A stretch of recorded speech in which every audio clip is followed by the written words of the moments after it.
is happening? I think I'm pretty sure I got my levels back right now. Um, I went and watched the show, obviously, and was like, it don't sound good. Can't hear me, all that stuff. And I'm pretty sure that it was mentioned to me too as well. So, welcome to another episode of Expansion Pack. I'm your host, Dan F. Man. This is episode 30. Episode 30. Alright. Is video buffering, low latency. Make sure everything looking good. Looking good, smelling good, feeling good. Alright. Turn off the now playing box. And oh man, I was supposed to put that in the chilling box. Y'all give me 1 second, we gonna get started. Today's topic is getting started. We just getting started, y'all. This is episode 30. And we starting on Mindful Mondays for episode 30.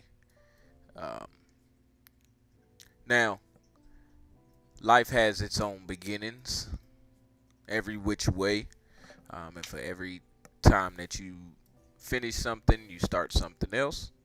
And so, today we just gonna highlight some of the beginning phases of life, whether it be walking, whether it be talking, your first day of school, or your first job. We're just gonna highlight some of those first occasions in your or anyone else that you know's life. Alright, so now that I got that fixed up, we're gonna be let's try using a different resource today. I wonder if I'm logged in over here. I want to jump it off with TikTok. Let's see what they got.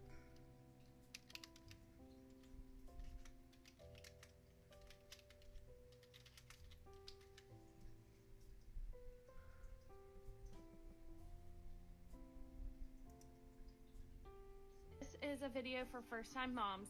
Obviously, if you're not a first-time mom, you're going to roll your eyes at this video because some of these are like obvious. But whenever you're changing diapers, these land in the strike zone, and if they don't land in the strike zone, then the diaper is too small or too big. This line right here, if it turns blue, that means that the diaper is full or wet or dirty or whatever. And then the trick for having blowouts is you need to fluff out the sides.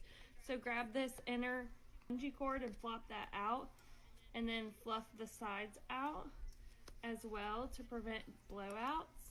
And then whenever you're changing the diaper, say it's dirty, and right before I change it, I get a wet wipe and put it right under his belly button to help him go pee before I change it, to get one last pee out before you change him into a new diaper. Those are all my tips and tricks for today. Hey, that's my girl. This is a video for first-time moms. Obviously, if you're not first.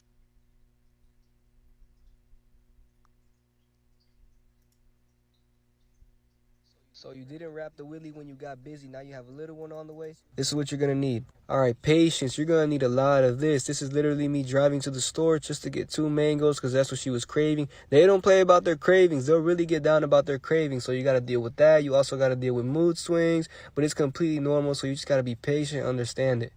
All right, next, initiative. Take initiative, bro. Get up. Don't be lazy. That's my Clean, guy. do what you can to be that helping Yes, hand for her. sir. Because right now she's going through a lot of physical and emotional stress. She doesn't want to get up. She's drained. She wants to do the things that she normally does, like cook and clean, but she can't because she's so tired all the time. So you really got to get up and do it yourself.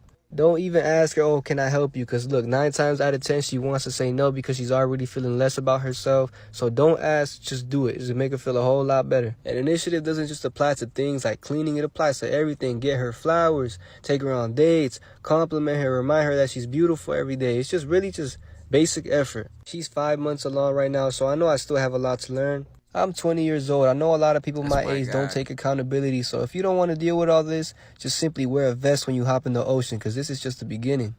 So you didn't wrap the willy when you. These are things I wish I knew about as a first-time mum. First one is active sleep, and this is what it looks like. You may move, groan, open their eyes, cry out, but don't make the mistake of picking them up because they are in fact asleep. The second one is rolling. It can happen out of nowhere when you least expect it, so make sure they're always in a safe place. Use a muslin in a bath, especially if you have a baby that doesn't enjoy bath time. It will help them feel warm and safe. Dummies, don't stress over using one. My baby grew out of it at 4 months, and who cares? Contact naps. I stressed so bad about not being able to put her down and getting anything done, but now she doesn't like them. And the last one is sleep. Don't feel like you're doing anything wrong if your baby isn't a good sleeper. It's more common for them not to be than it is. These are things I wish I knew about as a first-time mum. Maybe it's TikTok lagging my game. Cause this is crazy. Alright. Yeah, go ahead, lag me out.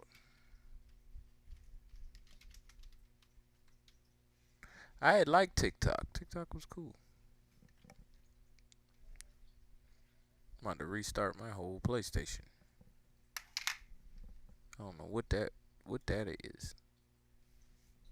Must-haves as a first-time mom. There's a lot of items that I wish I would have put on my registry that I just didn't think was necessary. Definitely necessary. Item 1. This swayer, it sways back and forth while he watches TV. Item 2 is this lounger. You can use it for really anything, like sleeping or just chilling. Item 3 is this portable fan that I use on hot days. Item 4 is this hands-free bottle. I can't shop and feed him, so I have to, make do with what's due. And it definitely do. Item 5 is a boppy pillow. It's good for when you just need to prop him up. He do not like for me to put him down, but he'll be okay. Item 6 is tummy time toys. I did not get any of these. Item 7 is this baby monitor by Hello Baby. I use it every single day when you gotta use the restroom, cook, clean, go outside, just do anything. I always got my eyes on him. It also has a button where you can talk, they can hear you, and you can hear them. Must-haves as a first-time mom. There's a lot of items that I wish I would have put on my registry. Oh, Lord. What else we got?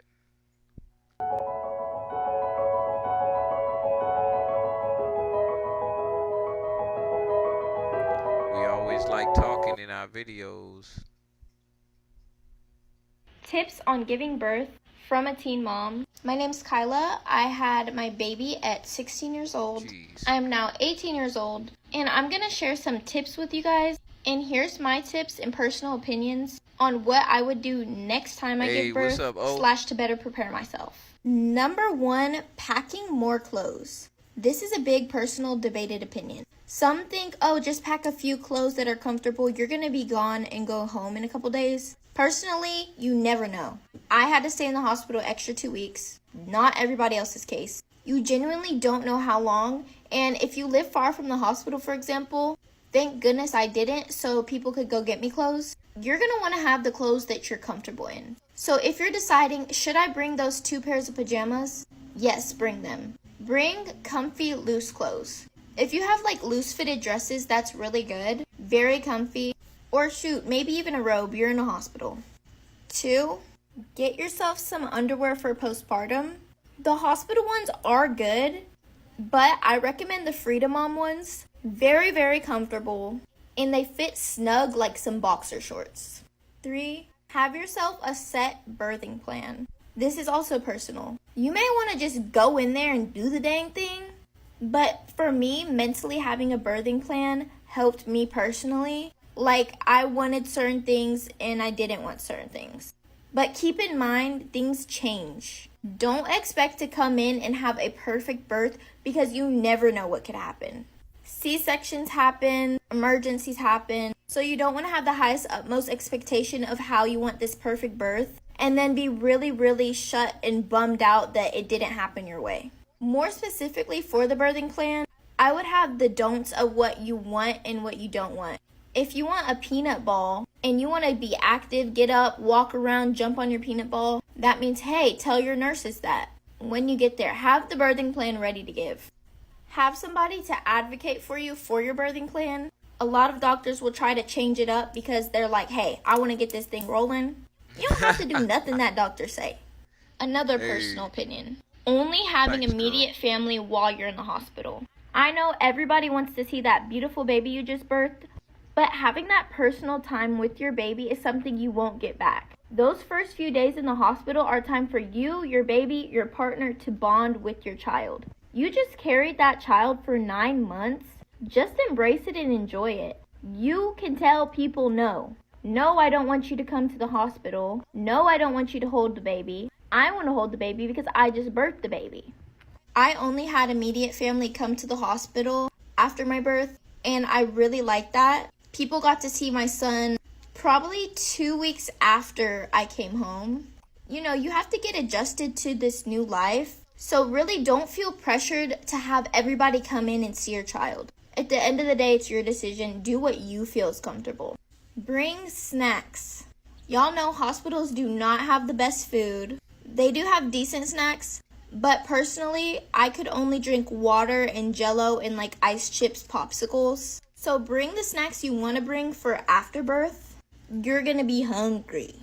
If you're going in for an induction or those contractions are starting, you're about to go to the hospital. She had a lot of advice, man. That's my girl right there. Eat whatever you want. Hey, you about to push a human out, girl. Make sure that stomach is full, because when you get to the hospital and they tell you you can't have no food, you gonna be real mad, because remember, you're still pregnant. You gonna be hungry. And with all that medicine and all this stuff they don't want you to eat in case you have a C-section, you're gonna be a little fed up. I'm not gonna lie.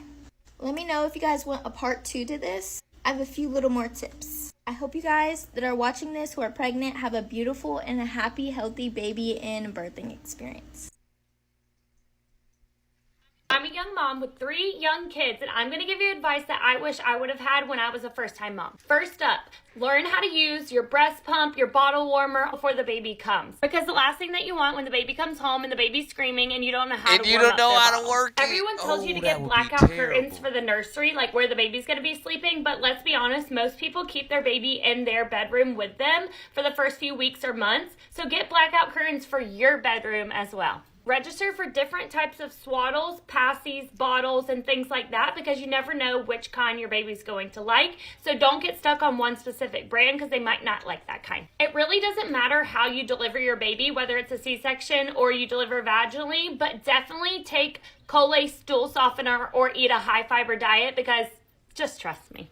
This could be its whole other series, but definitely talk with your partner or your husband and make sure that you guys are on the same game plan as far as who's going to be in the delivery room, if anybody's going to be there, who you're going to invite to the hospital to meet the baby, or if you're just going to wait for a family to meet the baby at home. If you even want visitors once you get home, you want somebody to plan you a meal train for people to drop off food, all that good stuff is definitely key to talk to your husband about beforehand to make sure y'all are on the same page. Most pediatrician offices are going to want you to call right after you have the baby and then set up the next appointment. So you'll go see your baby's pediatrician a few days after you deliver the baby once you're home. So call and make sure you have like a pediatrician's office that you prefer to go to. I would inform yourself or educate yourself on torticollis, which is like where there's a tightening on one side of the baby's neck and they prefer to look one side. I feel like it's really common nowadays. Basically calls like a flat spot on one of our children's head, and then they were going to end up needing a helmet because it was flat right there. But there's definitely ways to kind of prevent that or kind of nip it in the bud in the early days. I went like super viral on a diaper changing hacks video, and it's pinned to the top of my bio, so watch that video and definitely learn different diaper changing hacks. Do this with your baby in the hospital, but the first bath and even the first few months, I would suggest doing a swaddle bath with your baby. Basically just kind of wrap them up with like a Muslim washcloth or a Muslim blanket to keep them warm, and then the head should be the last thing that you wash, because something about you exert heat from your head and something, but yeah, wash their head at the end. Gosh, this is probably my best hack, and I learned it from I think Moms on Call video. But after you get done swaddling your baby, if your baby's just crying, what we do, it's called the windmill trick, but you hold the baby's head and the baby's butt very securely and very slowly do the windmill like this and shush really loudly, like shh. much. And I swear every single time the baby calms down. Try it and tell me that doesn't work. But the key to that is that they have to be swaddled first. So swaddle them very snug and securely and then do the windmill. Also prepare your husband on signs to look out for postpartum depression and postpartum anxiety, and kind of give him a scenario of how you would want him to approach you or talk to you about it if he notices signs that maybe you're dealing with something like that. I did that with my husband, and I think it helped tremendously, like open up the conversation that I can't really help if this happens, but if it does, this is how I want you to talk to me or approach me about it. One of the last things is that I read the Moms on Call book. So I read like a parenting book before I became a parent, and I feel like it helped me a lot become more confident as a mom, and especially as a new mom, where I just went off of that book and I was like, I know what to do. And if I left my baby with anybody else, like my husband or my mother-in-law or my mom, then I knew exactly what to tell them. Like, okay, the baby's gonna sleep, and when the baby wakes up, do this. And then when you swaddle the baby, this is how we swaddle it. And I was just like super confident because I knew what to tell them to do because I just followed what the book said. Okay, let me know what topic you want me to dive deeper on out of all the things that I just listed. And if you have more tips that you would have told a first-time mom, drop them in the comments below. And let's just start a huge train of comments of helping each other and helping new moms. Love you guys. Bye. Appreciate so you. if you're a parent or you're about to become a parent, all right, this let's video get off should the be pretty helpful. First time car buyers. Tips.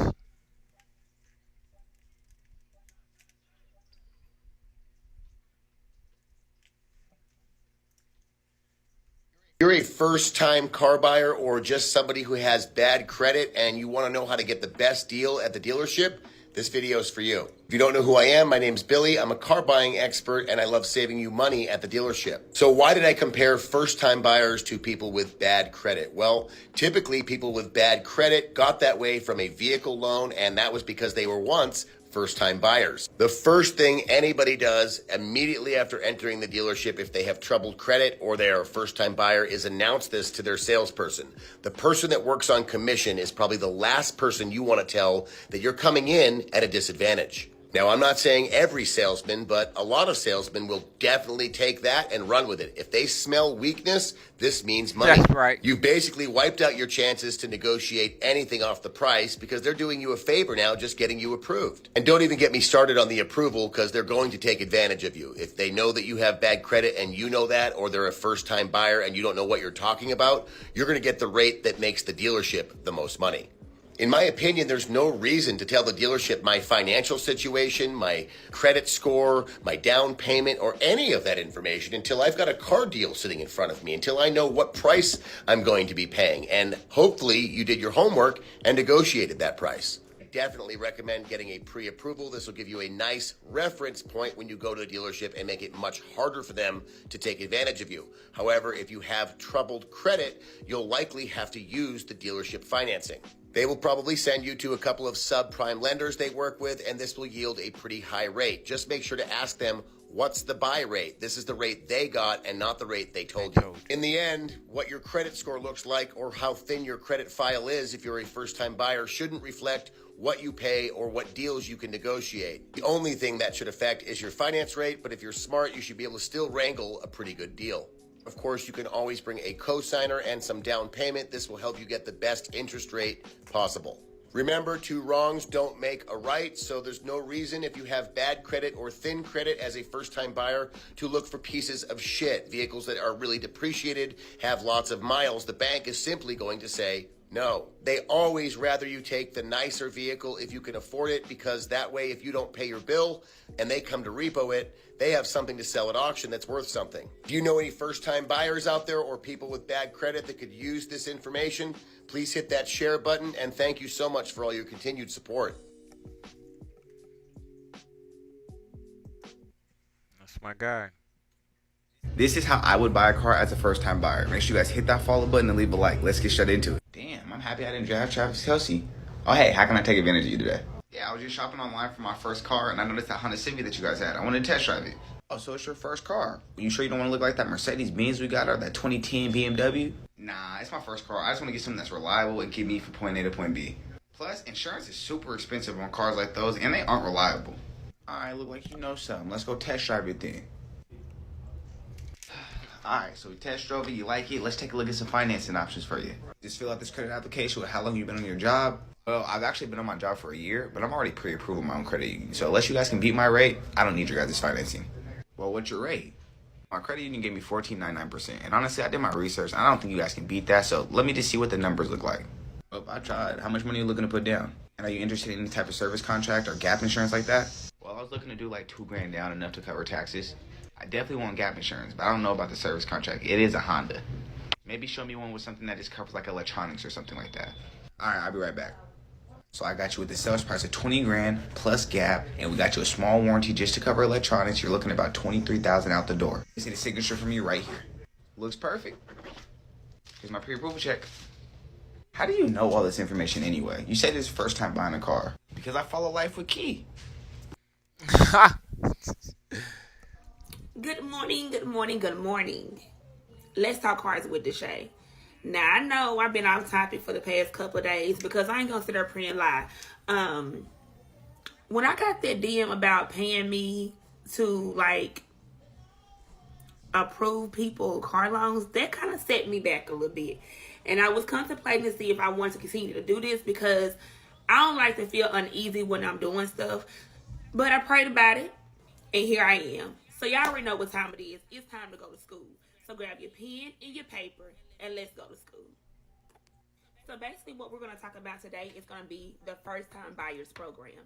We already know that, I already know that a lot of people be asking about the First Time Buyers Program. And I'm here to let y'all know, hey, this program right here is designed to help anybody who's trying to purchase their first vehicle.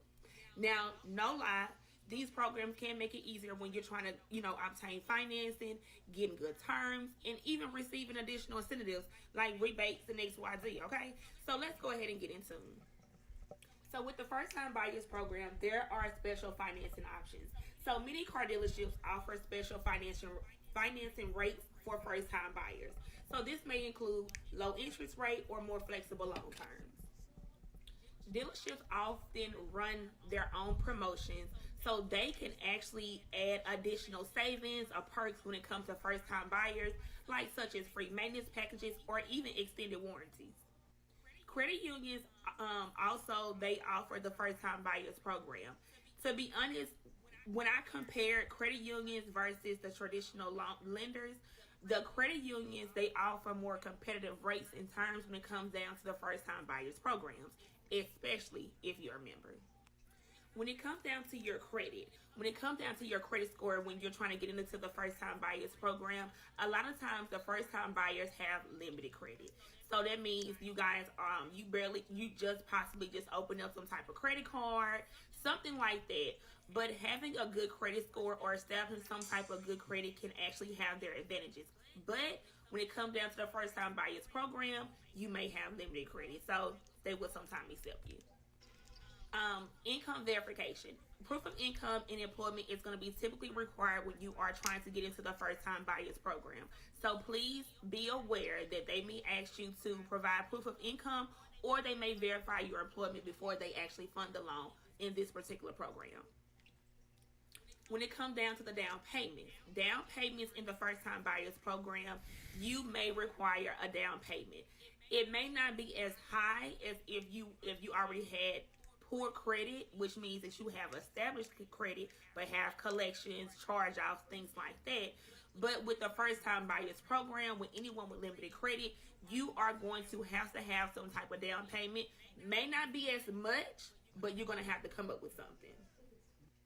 Now, a lot of people often buy cash cards. Some people have never financed a car, leased a car, did anything when it comes to trying to get a loan when it comes to getting a car. A lot of people pay their cars, they get cash cards. So let's just say, for instance, if you have an old vehicle that you've been running, you paid cash for, and now you're ready to go ahead and trade it in to get a finance car, or just to typically get into the First-Time Buyers Program. Some dealerships often give you additional incentives when you're actually bringing in a trade to help offset that new car cost. all I'm saying is the first time buyers program is really, really good, especially for the ones that have been dealing with cash cars and ready to step out and get into financing a car or leasing a car or something like that. You are considered someone that can be in the first time buyers program. My niece, she would be considered as a first time buyers program because she just turned 18, got her driver's license and things like that. But she may have to have a co-signer because she doesn't have any credit at all, which is fine. You know what I'm saying? But just keep in mind, if you have no credit at all, possibly limited credit, something like that, they may or may not ask you for a co-signer depending on how much cash you're trying to bring down to the table. But just keep in mind, with the first time buyers program, they have good incentives. They do. They really, really do. You may have a down payment. They may ask you for a co-signer. If you're looking into the first time buyers program, me personally, I would try to look into some type of credit union if they have it. But sometimes credit unions do want you to have a particular score to finance with them. So just do your research. First time buyers, the first time buyers program is really, really good for some that actually needs it. They just want to step out and get their first vehicle. But yeah, for the most part, what I want you guys to do is to save this video, like this video, and follow your girl for more. You already know this more from where this came from. Gotcha, girl. Hey, I'm gonna follow her. You've been trying to get a new car. I'm gonna tell you the best route to go. Do not just go to car lot after car lot and let them run your credit through a bunch of different lenders. What you want to do is go through your bank and get pre-approved before you go to any car lot. I have bought all my cars using the bank that I bank with, and when I tell y'all it saves so much time and energy, it's the best option. Now, I would recommend a credit union. Credit unions are literally the best route to go when it comes to getting financing for a car. If you do not have a credit union, you can also use Capital One. I highly, highly, highly recommend Capital One. Now, what you're going to do with the credit union or Capital One, you're going to go on their website and apply for an auto loan. So with most banks, you can get pre-approved without them even hurting your credit. And that's the best route to go. So we're going to use Capital One as an example. So when you are applying to get pre-approved, I'm going to tell you the main factors that they are looking at. Outside of your credit, because your credit does matter, you also want to worry about the job that you are putting. Whatever job that you are putting, the amount of money that you make per year matters. The more money you make, the better your approval chances are. Now, outside of your income, your length on the job also matters. The longer you put that you've been working on the job, the better your approval odds are. They're also going to ask you about your expenses like rent, etc. You want to put lower amounts. Whatever your monthly income is, you want to make sure it shows that you have low expenses versus your income. That way they can see, oh, you don't have that many expenses, so you can still afford to pay us our monthly payment. But if you put on there that you make $4,000 a month, your rent $2,300 a month, and whatever other expenses, like, dang, how you gonna pay us back? So keep that in mind. Now, once you go through with adding your income, the length of employment, etc., you're going to go ahead and submit everything else as you normally would. And it's going to tell you your pre-approval odds. It's going to tell you if you're pre-approved with Capital One, and it'll give you a balance between a set amount. Now, once you get that, you are good to go. The next step is going to be shopping within the approved car lots. So once you get pre-approved from Capital One, for instance, they are going to tell you all of the car lots that they do financing with.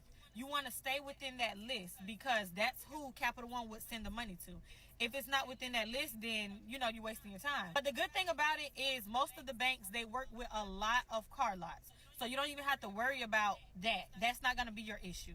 So once you find a list of car lots that have cars that you're interested in, then you want to start going to the car lot to test drive. Now, once you find a car or a few cars that you are interested in, that's when you're going to start the application process with the car lot. Now, this is the most important part. When you are giving the car lot your information, make sure you tell them, hey, I was already pre-approved with Capital One or blank credit union. I was already pre-approved, and that's the only lender I'm interested in working with. Do not run my credit with any other lenders. Make sure you tell them that, because some car lots will be sneaky and slick and they will try to literally run your credit with everybody else because you didn't tell them, oh, I was pre-approved with Capital One, or you told them that and they just tried to disregard it as if you were open to other lenders. No. Make sure you tell them before you give them your social or anything of that nature, I only want to go with the lender that I am pre-approved with. That is very important, because my thing is, when you are pre-approved with these banks, they do have guidelines. They're not going to approve the financing if the car has been like salvaged or things of that nature. Right. And the sales reps at those car lots, they know that. But they know there are some crappy banks that'll literally approve it. So to save yourself the trouble, make sure you verbalize and tell them, I only want to run my information through Capital One. This is who pre-approved me. Only send my information to them. And once they send your information over, you are good. They're going to tell you, hey, they approved it and we good for this car. Or they'll tell you, like, let's say the car that you're interested in with all the fees and everything, it comes up to $27,000. But Capital One is only willing to give you $25,000. You are either going to have to put down that extra $2,000, or you will have to shop within that limit of $25,000, which is fine. You might not be able to get that car, but you can find a car within that limit. But the main objective is to go to the car lot already pre-approved. Do not go there allowing those car lots to continuously pull your credit. You are going to drop your credit score. It's going to hurt your credit score, and it's just not necessary. Go through your bank, get pre-approved, and most banks will literally write the check. My very first car that I got through financing, the bank, my credit union wrote me that check for $10,000. That's what I was approved for back then. And I took it to the car lot. This is what we got to work with. I'm not giving y'all no money. Figure it out. So they were able to help me shop within my $10,000 limit. So I'm telling y'all, it works. It is a lifesaver. Go to that bank. Get that pre-approval from that bank. Do not let these car lots continue to mess up your credit and carry on, because they will get you. Okay?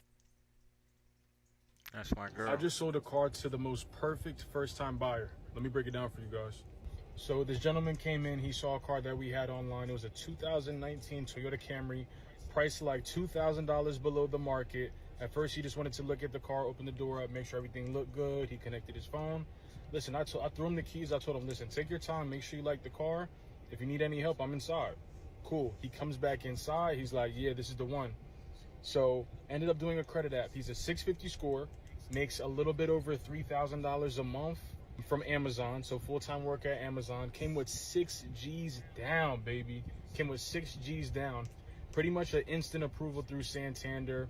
Rate was maybe 14-ish%, which isn't bad for a first-time buyer. And like I said, he was a 650 score. But guys, he came with the money down. He bought a quality freaking car. Car's gonna last forever, and he's fully protected. So, I mean, it really doesn't even get better than that. Tell him, how'd you hear about me? And how much you put down? 1,000. I thought you put 1,500. No, 1,000? Shit, go you. And then how much you pay a month? Hey y'all, let me give y'all 10 tips when getting your first car. I'm 19. I just got my first car by myself literally 8 days ago. And here's 10 tips for anybody, any age, when you get your first car and you don't really know where to start. Number 1, do not let anybody discourage you in getting your car. Some people do it on purpose, some people don't. You sure you can afford that? What you trying to get a car for? Don't let it get to you. And discouragement comes in many different ways. And not only that, don't tell too many people. Spiritually, yes, because people can try to block it. But not only that, the more people you tell, the more opinions you hear of what to do, where to go. That confuses you. Tell your few select people and keep it pushing. Now, at least in the state of South Carolina, you do not have to have a license to get a car and get it registered in your name. You can have a learner's permit. Just do your research on your state. You can have a car with a learner's permit. There's a lot of reasons why a lot of people don't have a license. The hardest part would be insurance. A lot of people don't want to insure unlicensed drivers. Some do, but it's going to be freaking expensive. So it's just better to get under somebody else's if you can. There's not only one correct way to get a car. There's many different ways to get a car legally and legitimately. There's cash car lots and buy here, pay here's. They don't do credit checks and you don't need a cosigner. You do not need no large amount of a down payment. You do not need no $4,000. I personally say $2,000 maximum. Some people go to Drive Time and put $500 down and get a car. For example, I had $1,600. I told the man I had $1,200, and guess what? It went through, and guess what? I left with an extra $400 in my pocket. Just always lowball them. Never tell them how much you're really working with, okay? Another thing, if it don't work out the first time, do not spend that down payment money. The first time it didn't work out for me, I was tempted to just spend the money up. Save your money. Try again 2 weeks later when you get your next check. Don't spend that money. Now, of course, personally, make sure that you can comfortably afford your car. Always think ahead. 6 months from now, will I be able to afford this car? 8 months from now, just make sure and take care of what's yours. And never be afraid to walk away from a deal. I personally believe in God. I love Jesus. And the first time I was trying to get the first car, they had my payment set super high. But because I wanted a car so bad, I was willing to accept whatever they gave me because I was desperate. Never be afraid to say no. Never be afraid to walk away from a deal.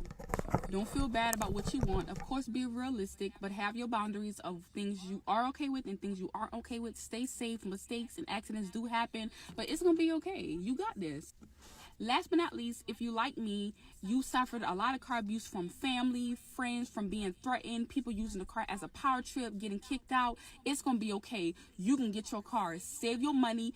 Get your money up, not your funny up. Everything is going to work out. If I can get a car, you can get a car. That's right, girl. Got this. It's going to be okay. All those people that treated you wrong, you will rise above it. I promise you. Everything is going to work out. Keep the faith. Stay strong. You got this. Go get your car. All right, hold on before we go into more cars. Now, first time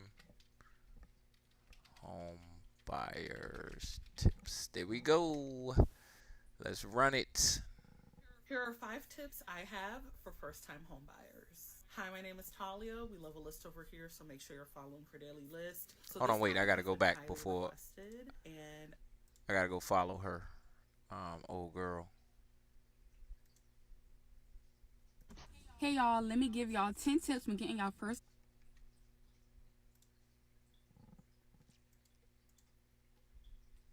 Here are 5 tips I have for first-time home buyers. Hi, my name is Talia. We love a list over here, so make sure you're following her daily list. So this topic has been highly requested, and I think the timing is perfect because 4 years ago this month, I started my home buying journey. It took 6 to 7 weeks between talking to a lender, talking to a realtor, and closing. Don't forget to share your first-time home buyer tips in the comments. Number 1, and this is really like the one piece of advice that I need y'all to take. You're going to talk to a lender and you're going to give them your entire life story, and they're going to come back to you and say, this is the loan amount you've been pre-approved for. This is how much house you can afford. I need you to take that number and I need your actual budget to be significantly less. You do not want to be in a position where you're house poor. There is more to life than your mortgage. I remember when the lender came back and they're like, you've been approved for like $400. I said, I don't want it. And I went to my realtor. I'm like, no, because I want to live my life. Yes, I want to have a house. I want to be a homeowner, but I still want to travel. I still want to be social. I like nice things. And keeping up this house is going to be its own expense. So the budget has to be much less. Number 2, this is kind of piggybacking off of point 1. You need to remember that there is more to this than your mortgage. Keeping up a house is a different type of expense. Unlike renting, everything is on you. Okay, the garbage disposal breaks. You need to replace the roof. There's a leak. My house is like 2.5 times the size of the last apartment I lived in. That means higher utility bills. Okay, I wanted a yard. That was a deal breaker for me. Baby, somebody got to cut the grass and it ain't gonna be me. Number 3, your house is your house. The house that is meant for you will find you. I think a lot of people, especially in this housing market, are extremely frustrated. They're not seeing what they want. They're seeing more houses than they think they should. They're getting outbid. I think the statistic is the average home buyer sees 8 to 10 houses before they put an offer. This house, number 10. Okay, I saw 10 houses, but when I pulled up to this one, I knew. Number 4, you need to be honest with yourself about what's most important to you in a house. So when I was buying my house, I knew that location was like number 1 on my list. I wanted to live in Maryland, but be as close to DC as possible. And as I was looking at all these houses and becoming frustrated and becoming impatient, I'm like, you know what? Maybe I should compromise on location. Maybe living a little further out into Maryland will get me the house that I want. I would have hated myself if I actually had compromised on that, knowing that socially my life is in DC. Where I currently live, a couple of stoplights to the nearest DC border. And everyone's needs are different. For someone who is unmarried, doesn't want to have children, just me in the house, my needs are different from someone who's like married or has a family, has to worry about schools, etc., etc. And number 5, this is really for people who are not in new construction or not buying new construction. Please think beyond aesthetics and cosmetics, okay? Yes, worry about flooring and cabinets and countertops and all of these things. You know, those things are cute. But what about that roof? When does it need to be replaced? Think about that HVAC. When was the last time that was looked at? The foundation. Take a look at them ceilings. Has there ever been issues with mold? If you're a first-time home buyer, the process of buying a home can be a little scary, so I want to give you the 8 steps so you know what to look forward to. Number 1 is you want to get your financial ducks in a row. So talk with the lender and find a payment that you're comfortable with on a monthly basis. Research, find a lender. You can go to my profile and talk to my preferred lender. They're absolutely incredible. Number 2 is the fun part. You get to go on the home search with your agent. Number 3 is submitting an offer. This is where your agent will submit the paperwork to the seller with your offer, $500,000 for a $500,000 house. This is also the time. Yeah, we good. This video is for people who want to buy a house but have literally no money in the bank and are struggling to save up because it's so freaking expensive. There is a way to buy up to a $600,000 home with less than $1,000. It sounds like such a scam every single time I say it, but I swear you guys, it is not a scam. The program's temporary, but I've helped multiple people buy a house like this. So let's get into it. FYI, this is not just for single families. You can buy a multifamily property up to 4 units with this loan as well. So on a typical mortgage, you have to at least put some amount down. Usually it's 10 or 20%. Plus, you also have to cover closing costs. Closing costs are usually around 3 to 6% of the loan amount, which means even if you buy a $300,000 house and you put 20% down, that's already $60,000. And that's not accounting for all the other expenses, like home inspection, appraisal, closing costs. So the program's called the Chaffa Time to Own program. Basically what it will do is it will cover up to a 20% down payment on a home and up to 5% of your closing costs. Plus, it will grant you up to $50,000 depending on what town the house is in. Plus, your interest rate on that mortgage is going to be much more competitive than a conventional mortgage. So now all you have to save up for is the appraisal, which is typically $400 to $500 depending on the size of the house, plus your home inspection if you choose to do one, which is another like $400 to $700 depending on the size, and then the deposit you're going to be putting on the house, which can be any amount that you or your realtor decide on.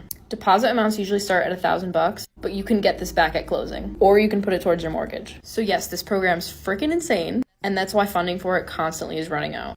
But they're constantly giving updates on their website as to when they receive funding. One of the downsides is that when you're submitting offers on properties and they see that you're using this kind of financing, it is seen as a little bit less competitive just because it does take a little bit longer to close on the property when you use this program. Let me know if you guys want more information. Thanks for watching and follow for more.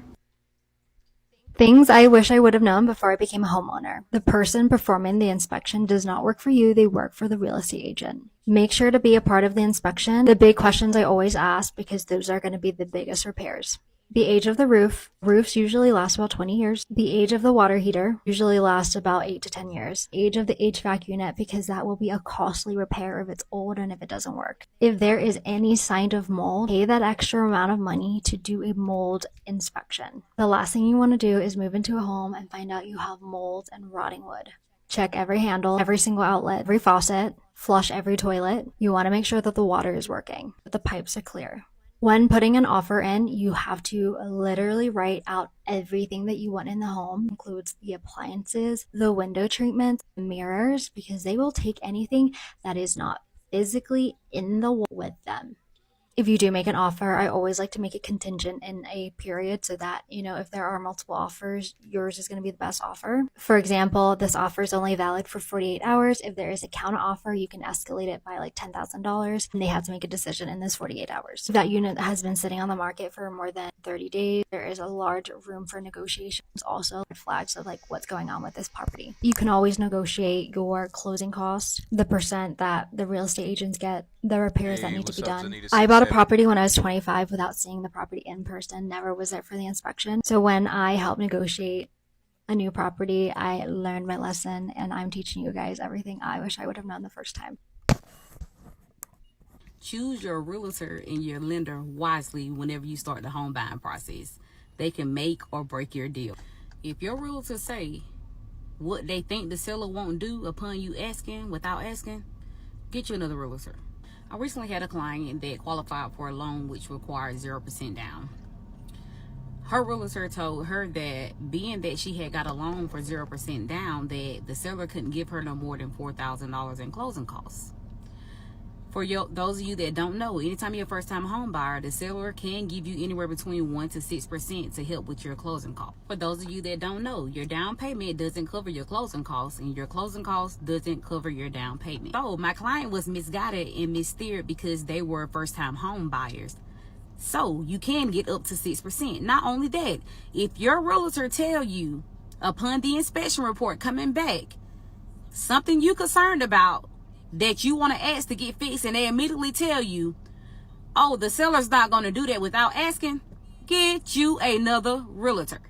When you're a first-time home buyer, you don't want to buy a problem. That inspection is going to tell you if it's something wrong with the plumbing, electrical, anything that's a hazard, it's going to let you know. Unlike the appraisal, it's going to tell you the value. I say all of that to say this. My client got frustrated, and they end up backing out of contract and getting another realtor later on. The new realtor, thank God for her. She came in giving my buyer the right information, making sure she got everything that she deserved, got the seller to give her $12,000 in closing costs, leaving my buyer to get a home with $0. Down payment covered, closing costs covered, and a rate buy down. So it's very important that you do your research on your lender and your realtor upon you starting the home buying process, so that you can make sure that you're not going in blindsided, and you got people that are working for you and not against you, and people that are passionate about what they do rather than looking for a check. You're gonna be able to tell. Thinking about buying your first home but don't know where to get started? This the last one. I'm here to help. My name is Kanisha. 2 years ago, I bought my first home and I had no idea what I was. Choose your realtor. Things I wish I would have known before I became a home. Thinking about buying your first home but don't know where to get started? I'm here to help. My name is Kanisha. 2 years ago, I bought my first home and I had no idea what I was getting myself into. I just knew I needed to move out of my mama's house. In my Making a House a Home series, I'm going to talk about all things home ownership. So go ahead and make sure you save this video. First thing we need to talk about is saving. I'm not going to lie to you. This home buying process is not going to be light on your pockets. So if you're even thinking about buying a home, go ahead and start saving now. A little bit is going to go a long way in this process. Next up, go ahead and determine your budget. I want you to sit down and figure out how much you want to spend in a month. So that way, when you go and you get your realtor and you talk to them, you can say, this is how much I can spend a month, and then they can work the numbers on their end. Check your credit score. Okay, the higher your credit score, the lower your interest rate is going to be, and then that is going to determine how much money you are actually going to be paying for your home. And if there's issues in your credit, go ahead and start working on those now on the front end. All right, this next one, honestly, is going to be top tier. Find a trusted real estate agent, because, baby, you're going to need it. When I tell you, you want a real estate agent that is going to be there for you, knows what they're doing, and has systems in place.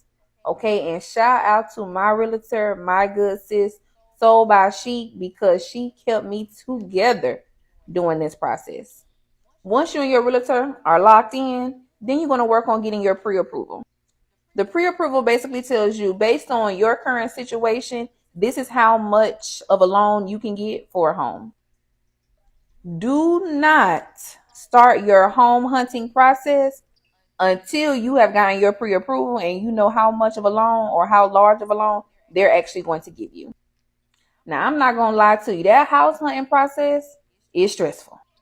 Now, my situation is a little different because I bought my home during the COVID times, and baby, these houses were going on the market at 8 a.m. and somebody was already under contract for about 8 p.m. So my situation was a little different. Okay, now y'all, we about to run out of time, so I'm going to move out of the way so you can screenshot this list, but make sure you're following for part 2. If you're going to buy a house in your 20s, there's two things you need to know. One is FHA. Now, FHA allows you to purchase a property for only 3.5% down. The seller can pay your closing cost. If the seller doesn't pay your closing cost, it's going to cost you more or less around 7% total. But the seller can pay your closing cost. The second thing is RD, which stands for rural development. Now, rural development, as long as you qualify, you can purchase a house 30 to 45 minutes on the outskirts of any major metropolitan city all around the country. And RD is a 100% loan, so it costs you no money out of pocket if the seller.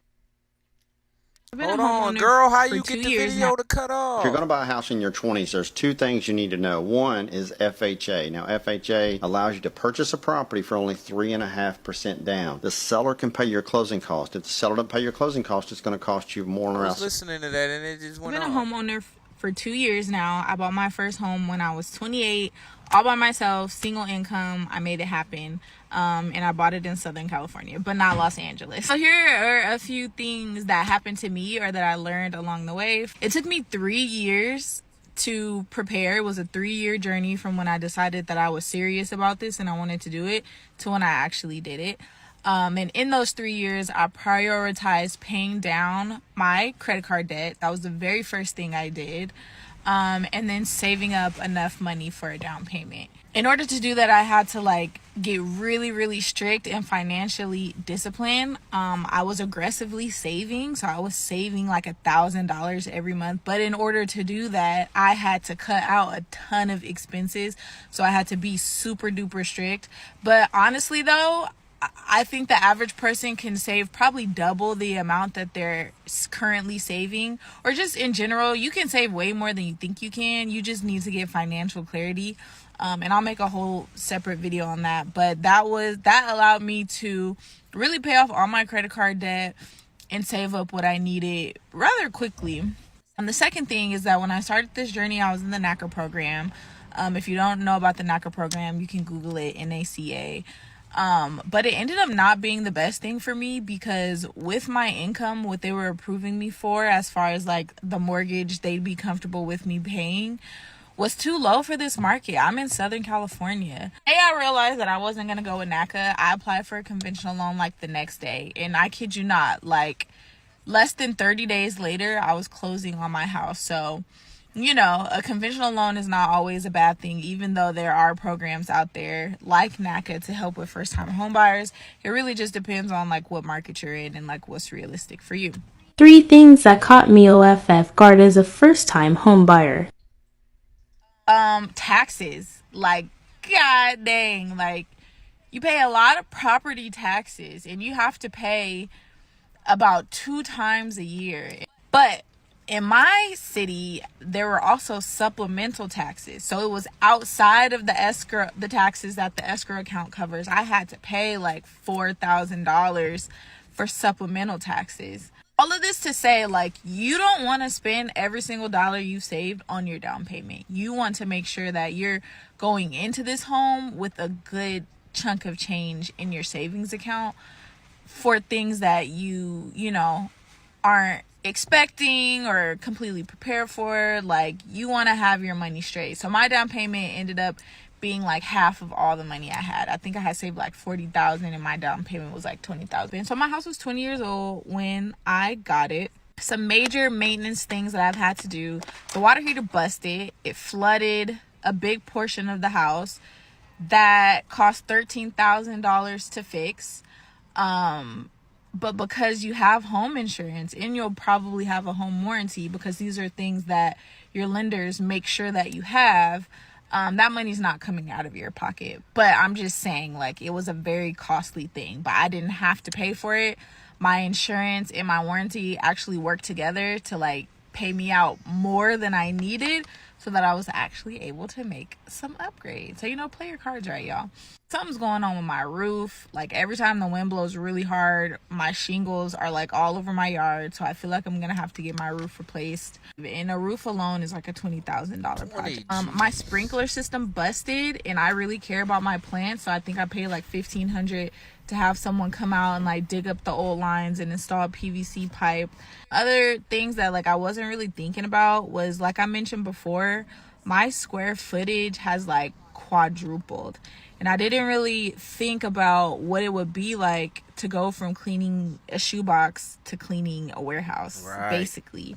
It can be overwhelming, just the frequency that you have to clean. I have kids. It's like everything's dirty all the time, and like it messes with my mental health, but I don't always have the energy to be cleaning up every single day. Like, mama trying to have a life too. I have a cleaning team come every so often and do like a super deep clean, and then I'll maintain it. But at one point I had the cleaning team coming like every 2 weeks. Besides that, like, buying this home was the best thing I've ever done. I can't lie and say that there has not been moments where I've been like, damn, like, I should have just kept renting for a little while longer. I should have kept renting until I found my husband so we could have did this together, you know? But at the end of the day, with the prices how they are in LA, like, my mortgage is someone's rent right now for something way smaller. And granted, they don't have to worry about breaking shit or fixing shit when it breaks, but it gives me a peace of mind knowing that, like, I'm really getting my money's worth. So yeah, that was my experience as a homeowner. I hope it's helpful. Tips for first time college. If you want to buy a house instead of moving to an apartment,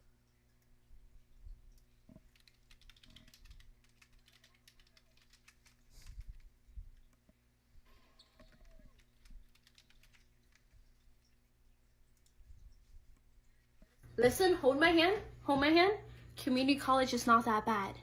Here are some tips that will help you survive community college. Do not compare your experience to the people that are going to these big universities, because let me tell you, a lot of these people are going to transfer to your community college after the first semester, or they're going to drop out. Right. So like, just don't give it a time of day, because I wasted my first semester being sad that I was still at home while all these people were partying at these big schools, when in reality it's just college. It's not that deep. That being said, college is what you make it to be.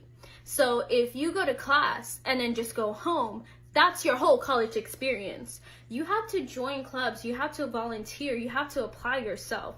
That's the only way you can make friends. So if you're not doing that, then you have no reason to complain that you don't have a social life. A lot of people think just because you go to community college, you don't have a social life. And that is not true, because the second that I joined these clubs, like dance club, I made so many friends. You know, I have college friends and I have a college friend group, and you know, some people don't care about that, and that's fine. But if you want a social life, just join clubs.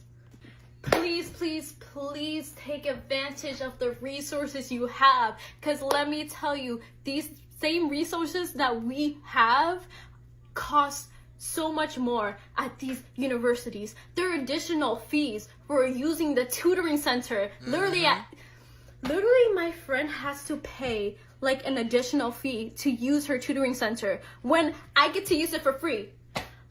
What? On top of that, make sure to volunteer and make sure to seek opportunities for scholarships, especially scholarships in which you can transfer to these 4-year institutions. Exactly. Because let me tell you, community college is a very small community. It depends on the type of campus you go to. My community colleges have 3 campuses. I attend 2 of them. But if you're a recurring face that keeps volunteering and keeps, you know, you're just like active within the community, a lot of these advisors and a lot of these people that are in charge for these like opportunities, they recognize you because they see you all the time. And let me tell you, like, it's so easy to stand out because of that, because a lot of people just go to class and then go home and they're not really that active. So please take advantage of that. Also, something about community college is that you see so many people from different paths of life. Like, you can have a class with like a 40-year-old with a 401k with 6 children, and you know, that's your peer now. You know, I feel like it's a very unique experience going to community college, because you don't even know like what's that other person's life story that's like sitting next to you, right? I feel like just in general, if you go into something with a negative mindset, then that's all you're gonna get out of it. My first semester was kind of low-key really bad because I was just so upset that I wasn't going to a four-year institution that I didn't really get the time to enjoy my time until my second semester when I started volunteering, started joining clubs, started being more active, and so much more opportunities has come my way. I got a scholarship because I was active on campus, and now like I only have to pay $300 for tuition. So please take advantage. Anyways, it's not that deep. It's not That's that deep. what's No up, one girl. really cares that you're going $300. to community college. And if people are judging you for going to community college, then girl, they're paying like $30K for the same degree you're getting. Yes, ma'am. I don't know what to say. Like, okay, you know, we're gonna end up in the same place anyways. But okay. If you're going into your freshman year of college, this message is for you. I wish I had somebody to tell me what I'm about to tell you guys, but just hear me out and save this video if you need to. Although it might not seem like it, your freshman year will be the easiest year you have in college. As a freshman, you're mostly taking level 1 or 2 classes and you're taking most of your prereqs before you go into your major. So because of this, in your freshman year, you want to lock in. Getting a 4.0 or straight A's is going to be the easiest in your freshman year. And if you secure your major from your freshman year, the rest of your college experience is going to be easier because you're not going to be worrying too much about getting straight A's in all your other classes. I had a 3.9 my freshman year and I finished college with a 3.8 GPA. And this is all because I took my freshman year so seriously. I have friends that were fooling around in their freshman year and they had like a 3.0, a 3.1 GPA, and they were stressed for the rest of their college experience. I don't know what kind of math they do to calculate GPAs, but you can ask anybody in college. It's much easier for your GPA to come down than it is to go up. So with this information, if nobody's gonna give you any piece of advice in college, my best advice to you is gonna be to lock in for your freshman year. Yeah, have fun, go to parties. Look, I was going to parties, I was having fun, I was visiting people, but I made sure when it came to those classes, I was trying my best to get all straight A's because you want to work hard now so you don't have to work hard later. You're going to be so stressed as a junior or a senior trying to get your GPA up because you either want to go into master's school or do something else. If you need help locking in, there are so many resources that colleges have that people don't realize. Go on the internet, look at your career center, go to tutoring sessions, go to extra help. All of this is going to set you up for the rest of your college career so that you can be chilling while your classmates and all your other friends is stressed out about their major. I ended up graduating college with a 3.8 GPA, so trust me, I know what I'm talking about. But I hope this helps. Bye, babes. Here's some tips for your first day in college.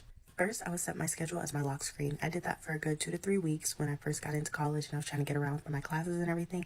It just helps because you don't want to be looking through your phone for your schedule. You can just open your phone and it'll be right there. Next thing would be to get to class on time or early, just because it's the first day and you want to set a good impression. You know, being late on the first day, even though the teachers understand, it's just a better look to get there on time. After classes, introduce yourselves to all your professors. Professors are also people as well, so letting them get to know you because they probably have hundreds of other students. So make sure you stand out because that can definitely help when you need extra credit or you need a boost in your grade. If you don't know anybody in the class already, try to make at least one friend. This can help if you miss a day of class or you need your name for attendance or you missed something in a lecture. So just try to make at least one friend in each class. Make sure you're downloading the syllabus because those have the most important dates on it. Dates such as when final exams are, how much the class credit is, how much certain assignments are. So make sure you have that syllabus because that could definitely help save your grade. Don't buy the textbooks unless it's necessary.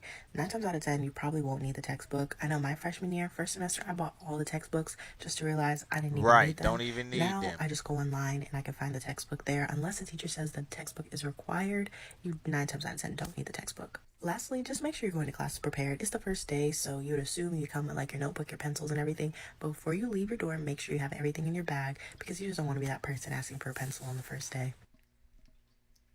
No matter what you do, please do not forget about the things that are free to you as a student at your local university. Number 1, books. Yes, school's about to start. And everybody knows that class books are probably one of the most expensive things, especially in the beginning of the school year, but a lot of people also do not know that your library I'm sorry, has Zanita67, you've been commenting them down over there. Okay, she is so correct on that during COVID. Nowadays, you are competing against investors. NACA is a good program depending on area. California is expensive when you're trying to buy the house. Right. And she said she put 40. She had 40 G's. All right. I would say plan and do research on buying a home. You must also be realistic with yourself. Yes. Do you even need one? Is my point. Do you need one? That you need for your classes. Literally, check it out. Another really good thing, because it is the beginning of the school year, I would strongly advise you to go now and see if your school actually has the free passport program. You want to make sure that you're one of the first people in line inquiring about it. So as soon as you get that email, you already have all the documentations that you need to go submit the application for free to get your passport. Okay, baby? Another thing, I don't care how smart you are, please remember that there is a free tutoring center that you can go visit. There's also a free writing center on every university. Speaking of free help, there is also free therapy on campus. I strongly encourage and advise you guys to go sign up for now, because what happens is a lot of the times it isn't until people are hit with a lot of work, they're having stress, that they then go sign up for a therapist, but everybody is stressing at the same time. Everybody has exams at the same time. You see what I'm saying? Oh, and another... Here's a tip for your first day in college. First, I would set my schedule. If you're going into your freshman year of college, this message is for you. I wish I had somebody to tell me what... There we go. No matter what you do, please do not forget about the things.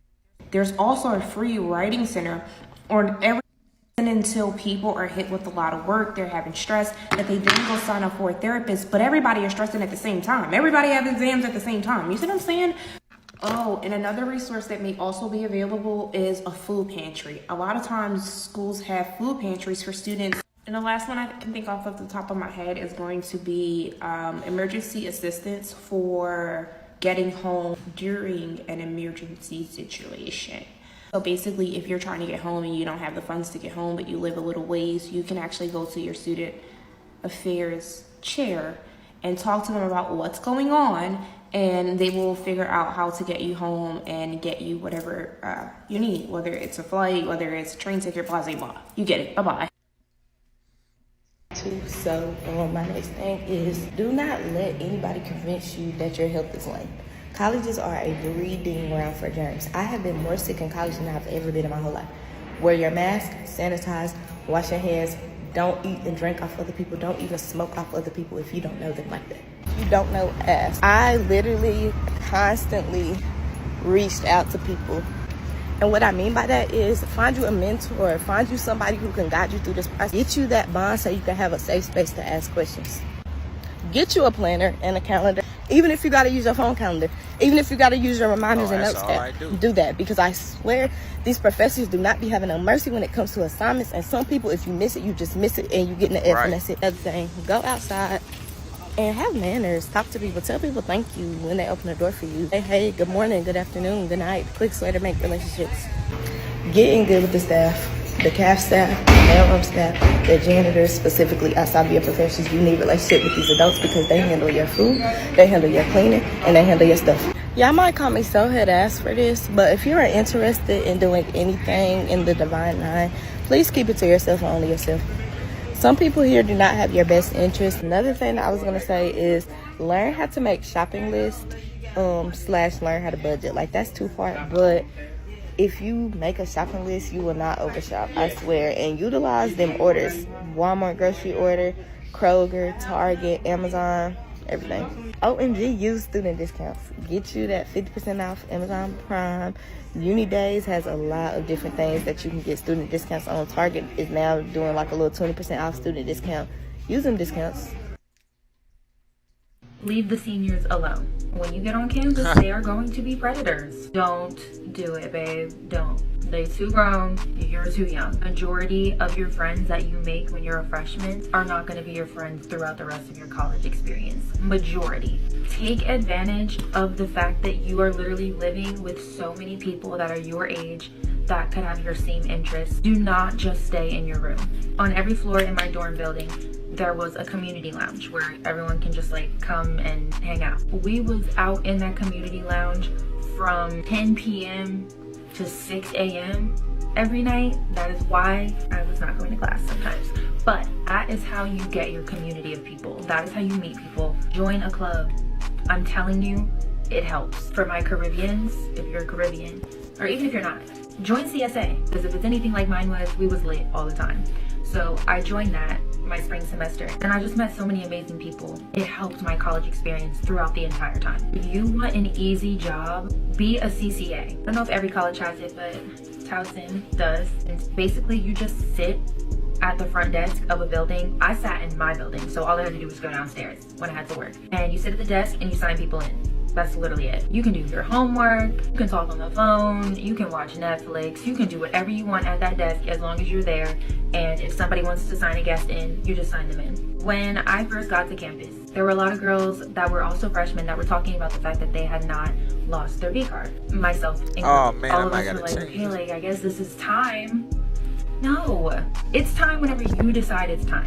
When you rush and it's forced, things go wrong. I really, really, really need my girlies out there to know, if you have not lost your V card yet and you think just because you're in college that's what you're supposed to do right now, please, please, please listen to me. You do not have to do that. You're not missing nothing, okay? Be smart with your swipes. I don't know how other colleges do it, but at my school, we had cards and we like swiped for meals or whatever. And I don't even remember, I'm so old, child. I was a freshman, what, 6 years ago? I don't remember how long or how many times they like re-upped on the swipes on your card. I don't remember how often, but I do remember getting to a point where I didn't have no more swipes and I was hungry.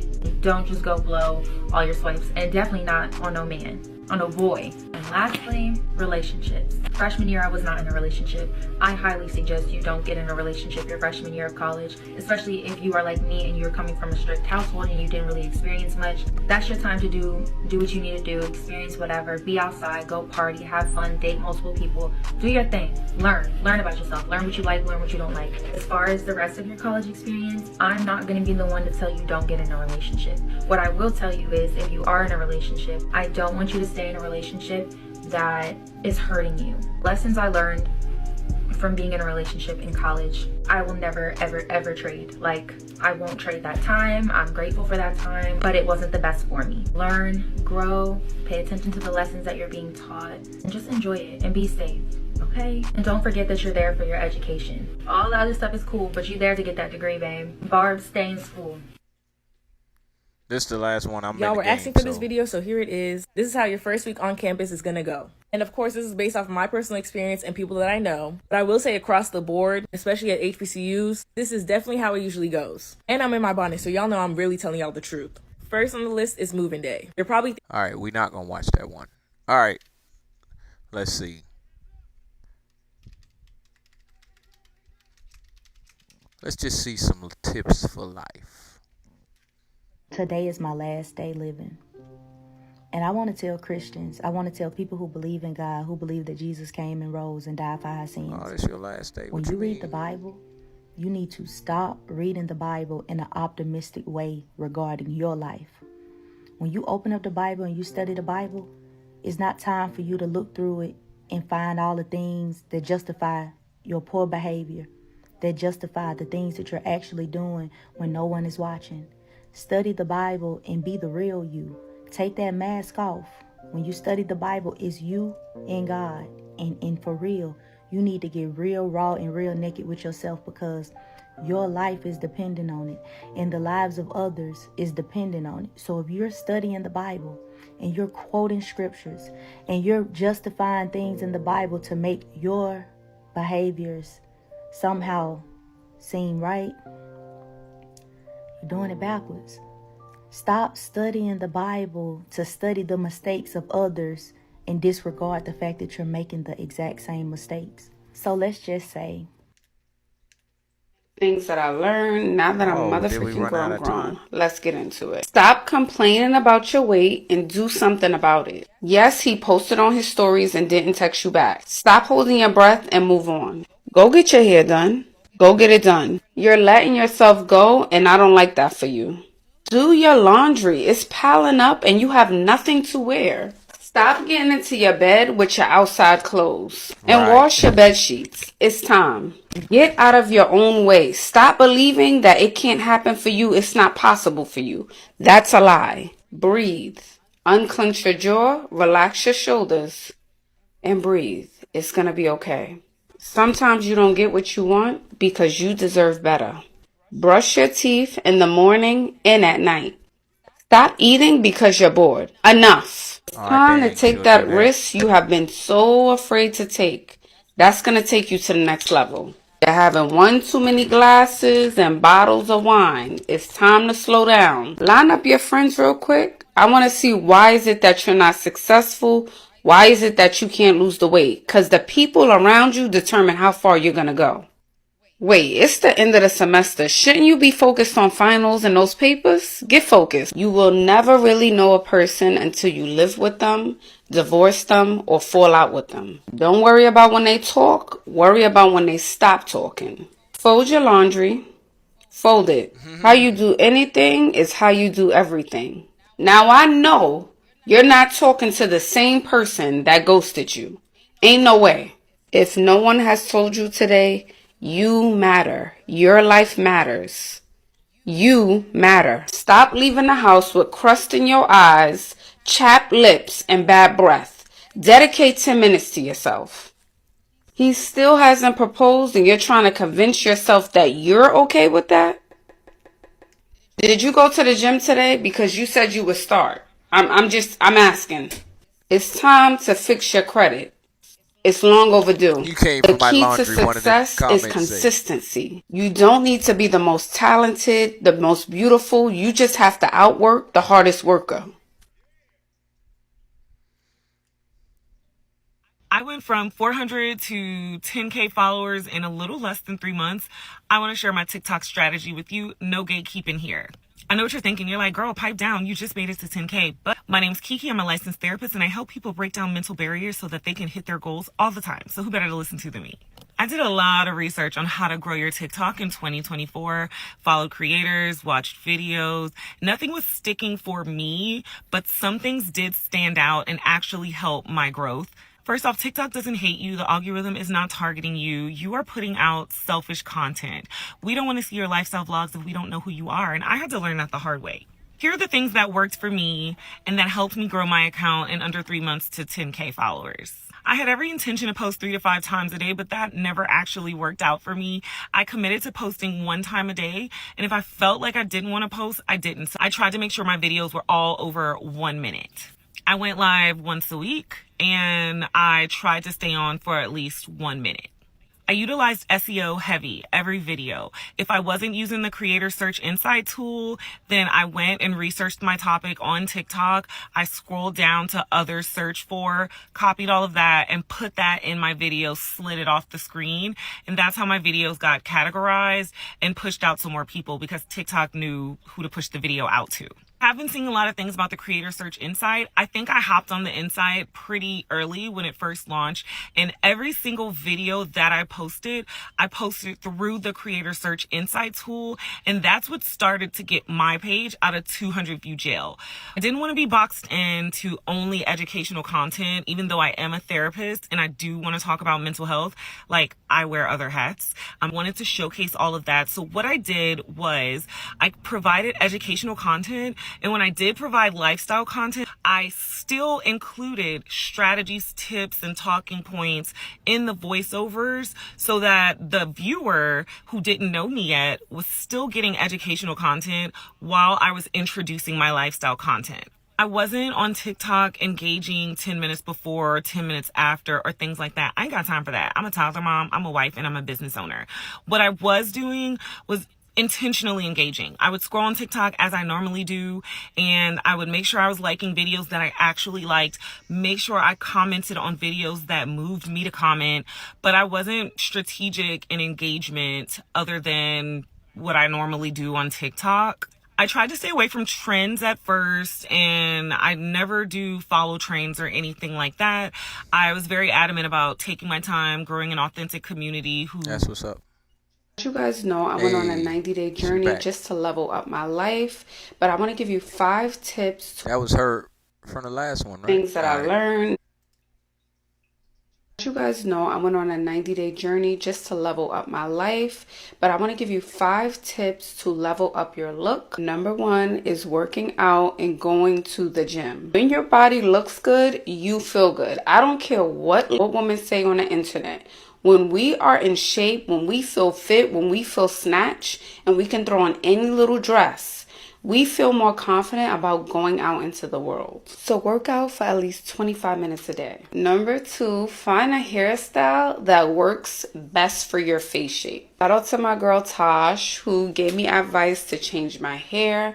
A simple hair change, maybe in length, maybe in color, can attract new energy and level up your look. Take care of your skin. When you put effort into your skin, it makes your skin look smoother, more glowy, more fresh. Great skin is a sign that you take care of yourself. Skincare brands that I love is Obagi and La Roche. Find brands that work best with your skin texture, skin tone. Treat your skincare routine like brushing your teeth. Great skin is a sign of wellness. Ladies, put on a little bit of makeup. You don't need a full face to leave the house. Nice red lip, a nice pink gloss, a little blush and mascara will help to level up your look.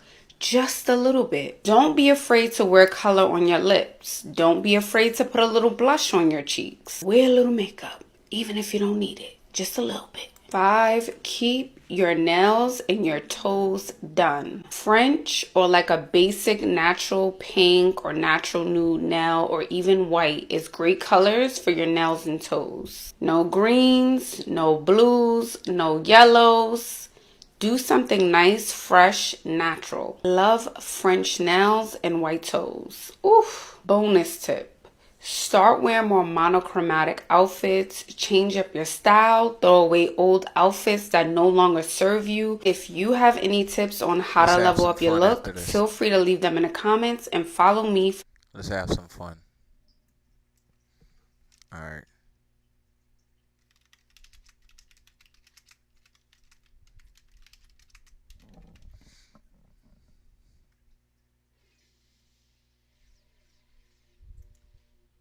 I told myself for 2023, like, I ain't been to school in some years and I gotta start, like, freshening up on my knowledge or whatever. So I decided every day I'm going to learn one new thing and I'm gonna come on here and share it with y'all. So a cheetah can run 70 miles per hour, but it can only run 70 miles per hour for 30 seconds.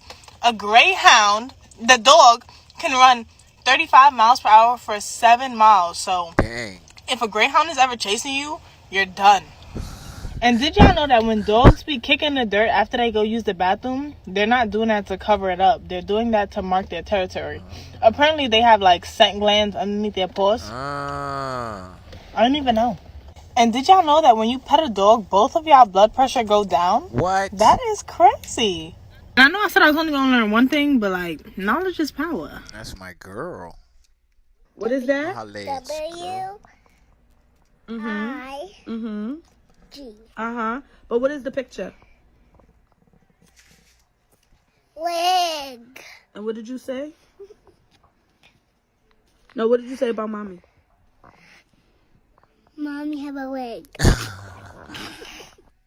I'm sure mommy do. Shut the front door. Like, shut the F up. Same thing. Shut the fuck door. Yes. No, that's perfect. shut the front door. It's shut the front door, Grandma. I like that way better. You shut the front doors, you motherfuckers. What? Get off the computer and get me a Triscuit. Oh my God, she's literally doing the Gwiddly right now. Free my boy Trump. F. Shit. Up. What does the F part stand for? I don't know. Fuck. Shit. Shut up. High five. Woo! Yeah, wait. Good.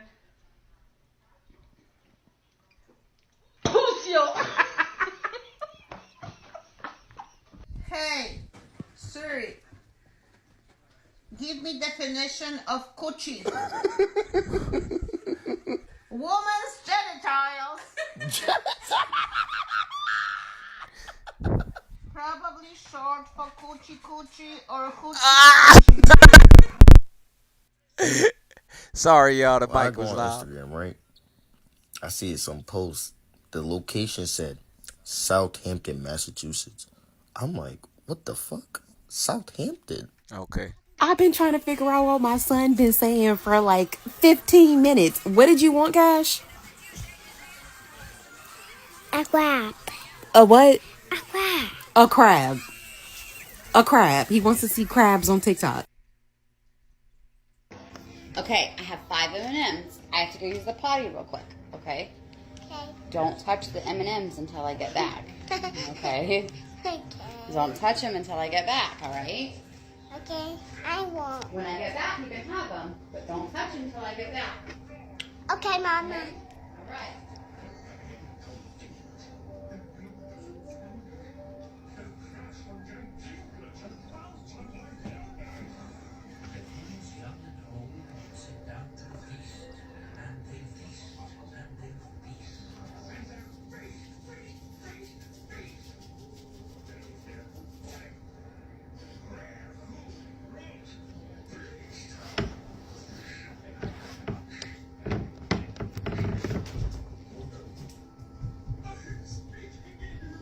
I'm confused.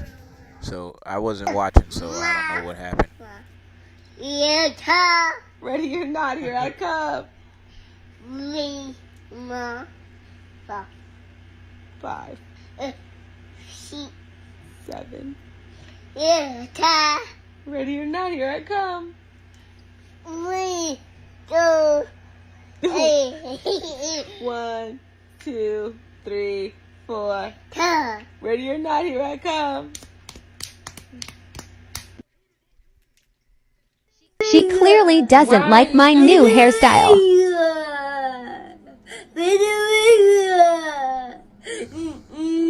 Why are you crying? Why? Why? Because your hair cut. Why is it that serious? Am I ugly? You don't like my hair? Put your wig on. I'm finna do my hair. I'm finna do my hair. I can't do my hair. No. Stop our pocket. I just learned this today, y'all. That y'all know y'all been charging your iPhone watches the wrong way the whole time. You get it? Time? But I just learned this day that y'all been charging your iPhone watches the wrong way the whole time. Like today, I was this years old when I learned today that y'all been charging your iPhone watches the wrong way the whole time. Y'all be charging it. Y'all be trying to put it on and stuff, and then it be falling off. Hold on. Oh, there we go. Okay. And then like, see, like, look, I can't even get it on right now. Just that simple. And then you be trying to put it on the, look, you can't even sit, you be fighting with it and stuff next to your bed and all that, but if you got a counter, you might be all right. But I just learned today that y'all been charging the wrong way the whole time. Bro, show us the way. You unplug it, right? You put it through the hole. Look, the hole right. You put it through the hole. And you plug it up, and you let it sit just like that. Now watch this. Watch this, y'all. I can do it with my eyes closed.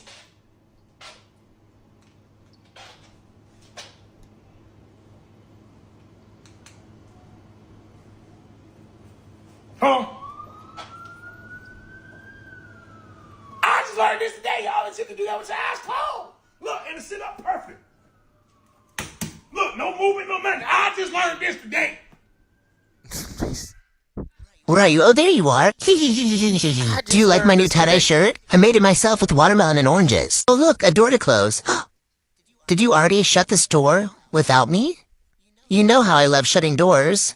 Look at this new trick I learned. Haha, tiptoes. I just learned that. I love it. Can we open this door up? I'd really like to shut it. No? Oh well. I guess I'll just practice my new trick. Tiptoe. Tiptoe. Tiptoe, tiptoe.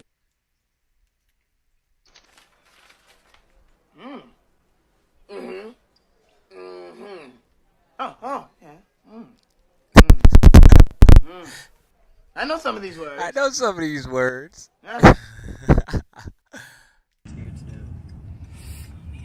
These children. They're way over there. I know, but I was gonna do it anyway. Okay, wait. No rolling stop.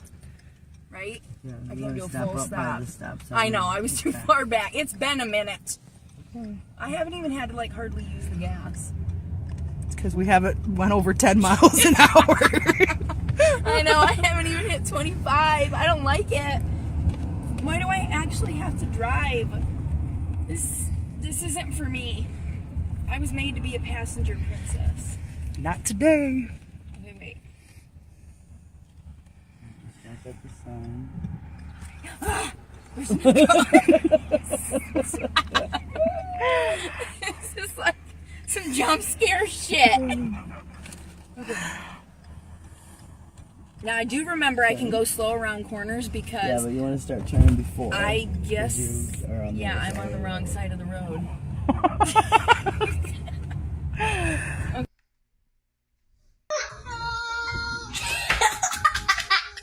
See.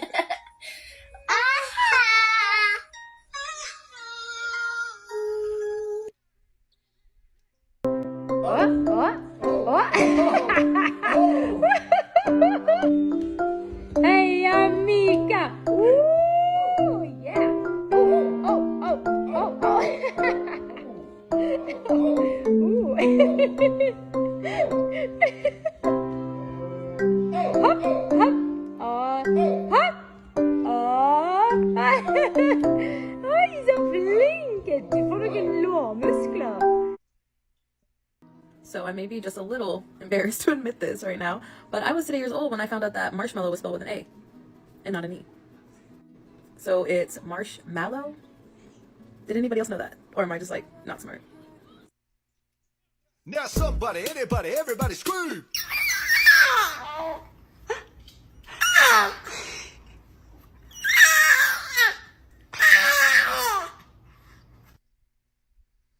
Hi guys. Hi. So today I'm going to learn his language. I can. What are you today? Intimidis. In my language? Yes. Child. What? Well, today I know what language. No, start with Dumilani. I grew like with the language. Okay, Dira. Damuka.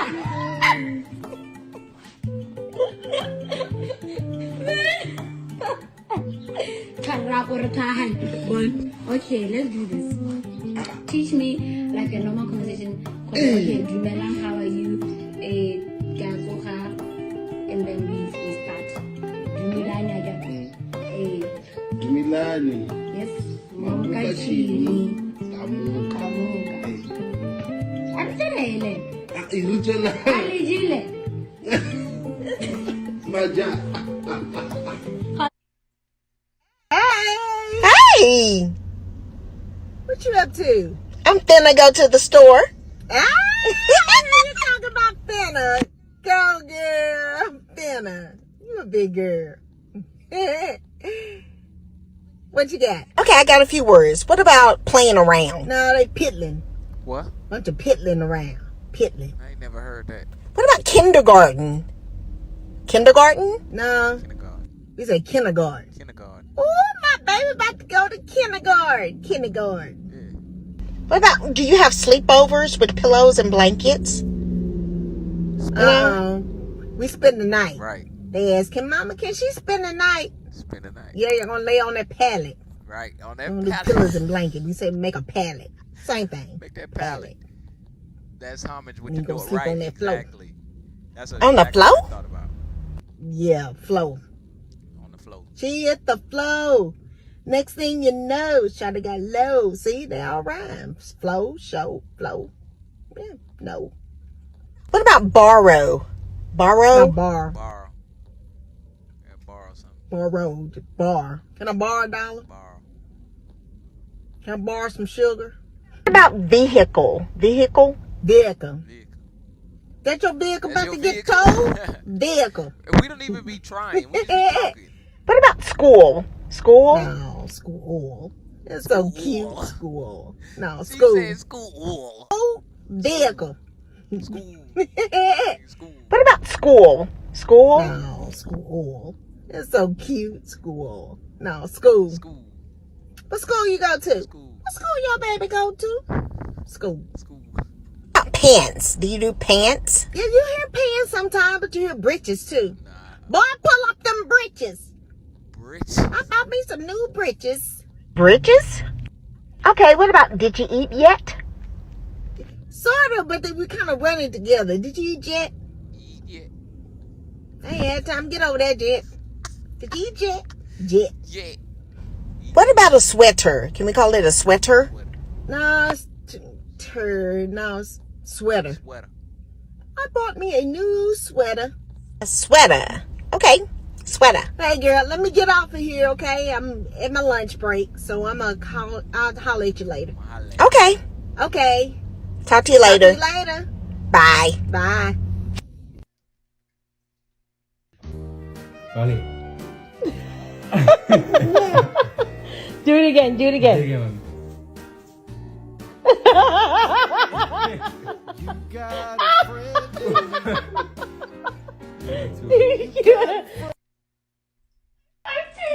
How are you peeing your pants? You have a tampon in. What did you say? She has a tampon in. Are you peeing on your tampon? What? Okay, who's gonna tell him? There's 3 holes. You have 3 holes down there? And I pee out of one of them. Not the same one as the tampons. Okay, I get what she's saying. Come with Yes. me to confront my girlfriend on a little issue that we had this morning.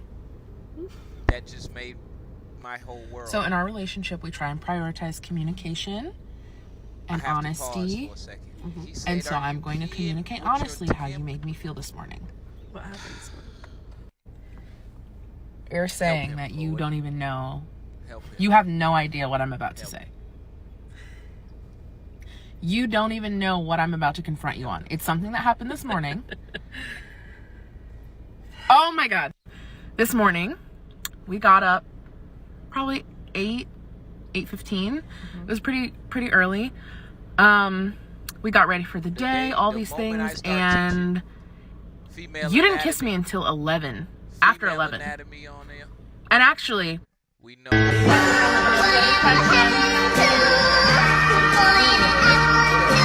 When you have lab day and you find a surprise. Wait a minute. What's that?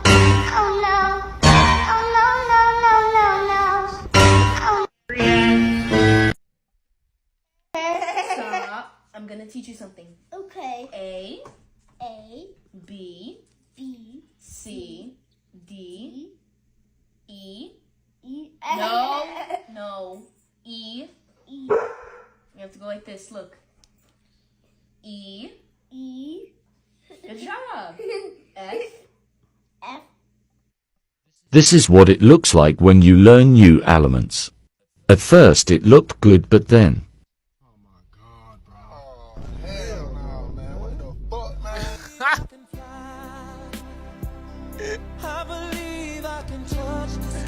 and another one.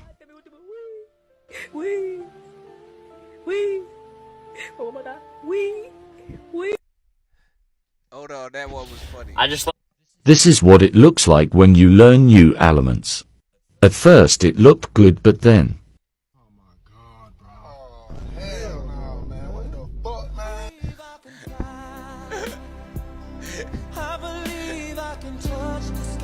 and another one. Oh my God. I just learned something brand new today. I was a little bit shocked, honestly, but everybody knows how you can like grab a seashell, hold it up to your ear, and you can hear the ocean. Well, if you got a girlfriend or a wife, whatever, have her lay down on the ground. Now, I'm not making this up. I just learned this today, so don't hold me accountable, but it does work. So anyway, chick lays down flat on her back. You lay your head on her belly, looking at her, and you can actually hear the ocean. And if she's had a couple kids, you definitely can hear it. And then if you flip over the other way, you can actually smell it. You're an idiot. That was People learning to drive Bee Lake. He was an idiot, everyone. I don't endorse him. That's why I tell you men are idiots. We just be saying Yo, I swear, Emily, stay wearing the same clothes every single day. Bro. I swear she's so musty. She's so musty. Bro, what are you talking about? She's so musty. Bro, just stop talking. Musty. Yo, I swear, Emily. She's such a pick me girl. Bro, I didn't swear. even say nothing. Pick me. She's such a pick me. I didn't even say nothing. Yo, I was thinking the same thing, bro. He's so down bad. No one said anything. What are So you down talking bad, about? down atrocious, down outrageous. He's so Oh. down bad. Down. Playing this song to see what my teacher will do. Monday, don't forget. Who's playing that? Okay, all right. Money don't jiggle jiggle. It falls. See you wiggle wiggle. For sure. Okay, I know that. In the beer, you really have to see it. 6 feet 2 and a compass. No slack. All right, yeah, I know you gotta go, George. Shut off, Kevin. I learned this in Texas.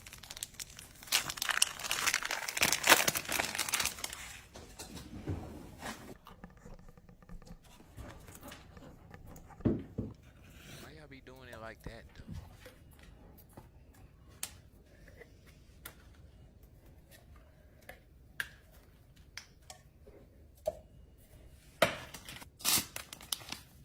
All prepackaged stuff. I love prepackaging. Put it down for me. Oh, we coming up on 15 minutes left. Dang. Good job today, everybody. Last time I saw this happen, we was like, I skipped. Dude say, nah, she learned that in Ohio.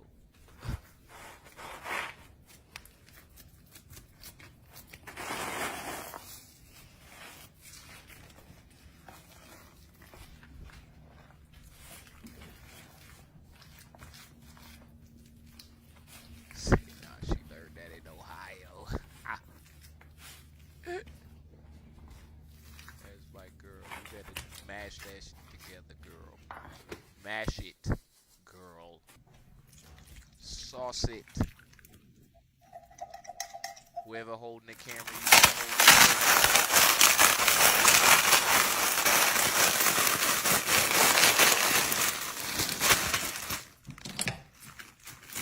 Put the plastic in there.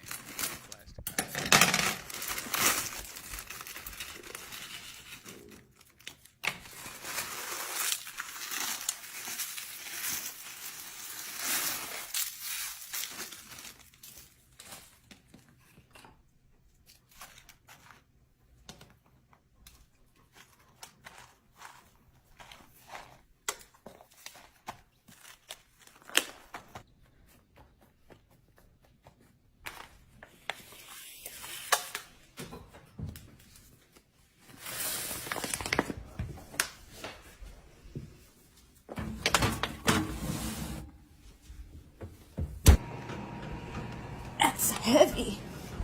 Okay, so now you take it out of the oven. Yes, exactly. That's the texture you're looking for. Now this is for if you've got a big party coming. It's Super Bowl Sunday and you need something to cook. This is easy. Listen to this. Ready? Whoa, look at the cheese. The cheese is right. Ready?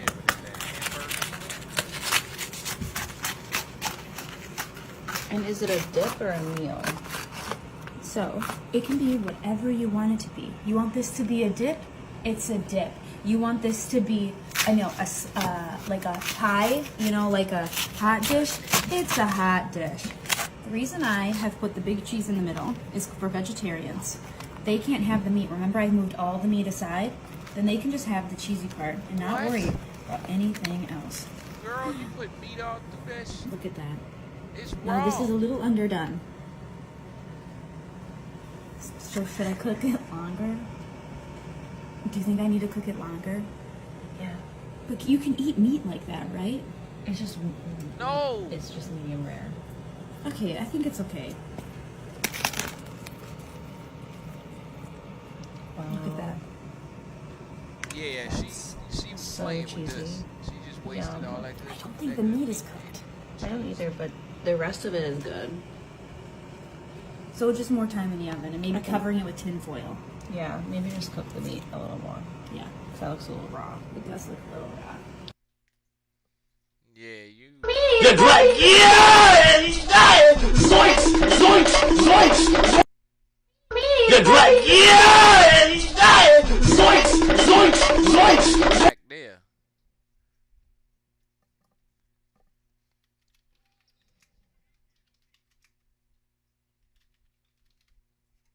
Let's see what the kids say. Birdie, Huh? what's on your arm? A big band-aid from Haiti. I just borrowed one of Fernand's borrowed one. You just borrowed one? Yeah, for my arm. It's a big Band-Aid? Yeah, it goes all the way up to here. What do you need? I need my goggles. Where are they? Somewhere. Aiden, do like this. Just open your hand and do that. What do you need? What are you looking for? My goggles. Where are they? What are you wearing? Suspender. I'm the grumpy guy. I'm the grumpy guy, the green. What happened at school? I took a headlock down and Jack and took it down. You took him down? Why? What did he say? Because kids don't get married, so that's why I put a headlock down on him. That's right. Did he say he wanted to marry you? Yeah. But kids don't get married, so that's why I put a headlock down on him. Yeah, I put that head. And that's why I took him down. I don't think you're supposed to do that. That's the greatest thing ever. That's right. Took him right down. Oh, fuck. Oh, Lord. Birdie, That's right. Take that. Took him down. Birdie, Little kids what's on your arm? get married. A big birthday. I took him down. You took him down? Why? What did he say? Because kids don't get married, so that's why I put a headlock down on him. Did he say he wanted to marry you? Yeah. But kids don't get married, so that's why I put a headlock down on him. And that's why I took him down. I don't think you're supposed to do that. But that's the greatest thing ever. Oh, fuck. What, little baby? Hold up. Bitch. What?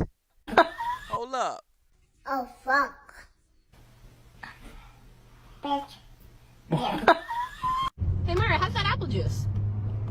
Good. Yeah? It's good? Fucking good. You better. Hello? Hello. Bitch. No. Hey. Oh, shit. Oh, shit. Hey, watch your mouth, baby. Can I say a bad word? Yeah. You motherfucking bitch! Fuck. What? Fucking damn it. What? Oh, damn it. Fuck. Oh, damn it. Oh, fucking damn it. Fuck. Oh, fucking damn it. Say perfect. Perfect. Say perfect. Perfect. Say perfect. Hey, y'all better be correcting these babies.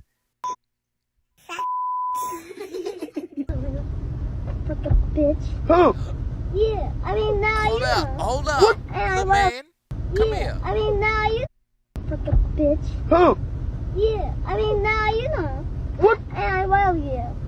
I'm fucking going outside. It's just a goat. No, it's a fucking goat. Open the door, dang. What? Open the door, dang. You open it. I can't. Look. It's locked. Let me do it. Why are you scared? Because of Lassie. I'm scared. Why are you scared? Why are you scared of Lassie? Hey, oh. Tell me that you love me. Lying to my face. I know you double cross me. Stop. I don't like that. Don't do that. That's what I be doing to mama. I'm not your mama. I don't like that. Don't do it no more. What's this thing on fire? Kids really say the darndest I'm gonna ask you a things. question, okay? See how your math is. John has 36 candy bars. He eats 30. How much does he have left? What the f? What? Hey, bro, wait. Excuse me? What? Why are you so cute? I was born like that.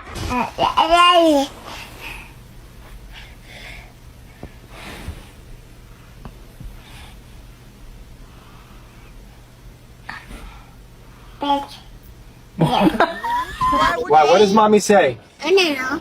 Okay. Mom said fuck. No, I didn't. Mom said fuck every day.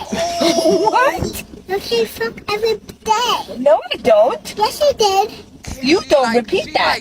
Bro, you Fuck better not every lie, day. dog. Mom said fuck. No, I didn't. Mom said fuck every day. What? Mom said fuck every day. No, I don't. Yes, I did. You don't repeat that. When you say fuck, I did. Don't say that, okay? It means fuck. It means fuck. Don't say that.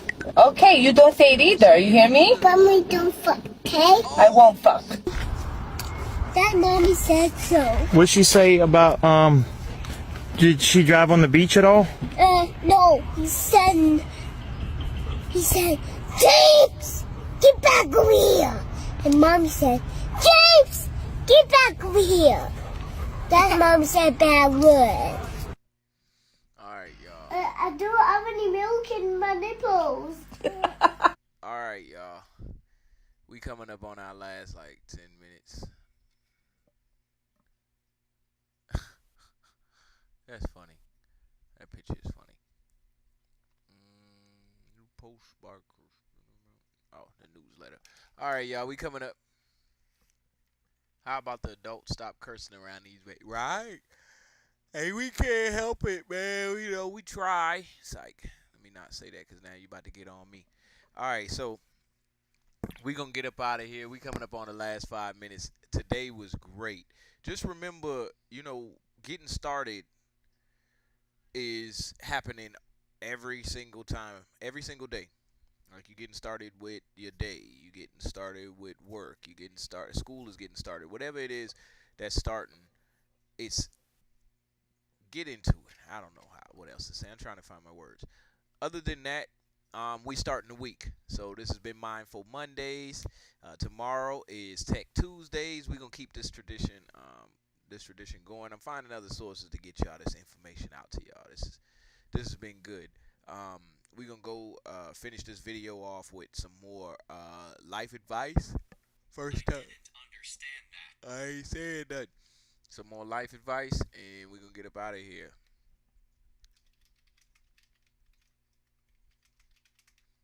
First time. Life advice for old people. Let's see some of the stuff TikTok got for old people. Old people.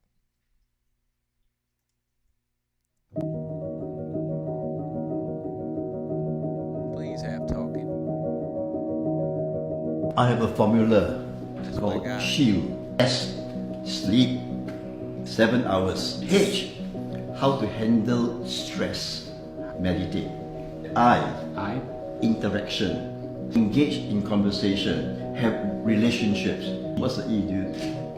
Exercise. I try to swim, and I do gardening. L means learn. Learn something. Even at this age, learn something. Okay. D, diet. You have to have moderate your intake of carbohydrates. Okay, low carbo. Low carbo, okay. Low sugar. Okay. And have plenty of fruits and vegetables. So SHIELD. Hey, that's my guy. Hey, How old are you? 94. You save that. Bookmark that. How old are you? 94. And yourself? You tell me. 98. It's 98. 98. Okay. You guys said you're married 73 years, is that it? 1948. What do you think is the key to a long-lasting, happy marriage? Just don't feel you know everything. Don't tell the person you live with that you know everything and they don't. The whole idea is to keep your sense of humor. Yeah. If you don't have that, then you've got nothing. How do you think you guys have managed to live to 94 and 98? Is there anything that you do in specific? Get out. We get out every day. Well, we had 4 kids. And we're still speaking to them. Hopefully. Yeah, our eldest daughter is 75. I keep saying to her, oh, you've come to see us. You're really old now, aren't you? Oh my goodness. Yes. Yeah, what's the best advice you can give to 35-year-old bachelors with no kids? Okay, best advice I can give you is you don't have to tell anybody, but talk to God every day. When I was young, that's heavy. I did the same thing most young people do. I didn't think about God, you know, I thought about church on Sundays and things like that. But I was just going along, and God was in the closet. When I got in trouble, then I opened the closet and okay. If you talk to Him every day, trouble along, and God was in the closet and things like that. But I did the same thing most young. When I was young, that's heavy. I did the same thing most young people.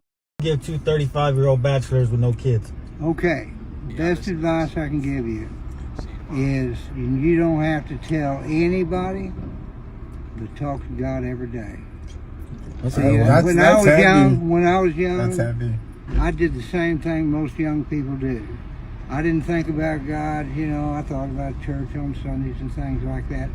But I was just going along, and God was in the closet. When I got in trouble, then I opened the closet and okay. If you talk to Him every day, you don't have to tell anybody. Have a relationship with Him. It's more important, really, than going to church. Your personal relationship with God will, and this is what you ask Him. Say, God, guide me, lead me, and direct me. And you know what will happen? He'll be guiding, leading you, directing you. You won't even know it. I have a purpose and I have a message. When you find what it is that makes you excited and keeps your life force going, it keeps going. I don't know why I lived this long, except I know I still have something to say. If the purpose that you're working for suddenly moves out of the way, you either find another or you just let it drop. It's like when my husband asked for a divorce after 46 years of marriage. I thought I was done. I was completely broken. I was in my car riding back from my office to my empty home except for my dog, and I thought there's nothing more to live for because we had done so much together. We'd created the American Holistic Medical Association, had 6 kids and all this stuff. And then he asked for a divorce. And I felt like I was just in limbo. I was totally broken. I really didn't have any idea what I was going to do. But I knew that there was still work for me to do. So, How old are you? How old do you think I am? I'm gonna lie, that 100-year-old lady, that was terrible. Y'all cut the video off. Y'all gotta be putting the whole videos on here, man. Alright, I'm gone. 83. You're very kind. I'm 95. And yourself? Almost? 89. What does it feel like to be 95 and 89? We don't feel our age at all times. We do at certain times. We each have certain issues, but we're lucky to be walking out under the sun on a day like today. If you look at the 20-somethings of today, is there something you don't like about them? and I think life is more difficult today for younger people than it was when we were young. In what sense? In every sense. I don't think they're as concerned about tomorrow as we were. We thought of the future. I don't think they care. They just spend. If you could go back in time and give advice to your younger self, what advice would you give to him and her? Try to be as positive as you can, because tomorrow's going to be a better day unless you make it a worse day. Is there a cherishable item that either of you have that you've kept with you throughout the years? One or another. One or another.